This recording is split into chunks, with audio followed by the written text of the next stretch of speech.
ਦੋਸਤੋ ਆਹ ਚੀਜ਼ ਪਹਿਲਾਂ ਦੇਖੀ ਹੋਵੇ ਵੀ ਸਭ ਤੋਂ ਹੈਰਾਨ ਕਰਨ ਵਾਲੀ ਚੀਜ਼ ਤਾਂ ਇਹ ਹੈ ਵੀ ਯਾਰ ਥੱਲੋਂ ਦੇਖੋ ਪਾਣੀ ਛੱਡਿਆ, ਉੱਪਰ ਇਹ ਧਰਤੀ ਬੋਲ ਜੀ।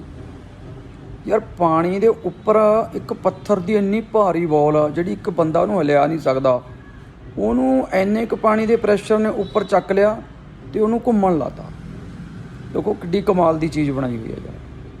ਜੇ ਵਧੀਆ ਲੱਗੀ ਤਾਂ ਇਹਨੂੰ ਲਾਈਕ ਸ਼ੇਅਰ ਕਰ ਦਿਓ ਅਤੇ ਪੇਜ ਨੂੰ ਫੋਲੋ ਕਰ ਲਿਓ। ਸਤਿ ਸ਼੍ਰੀ ਅਕਾਲ।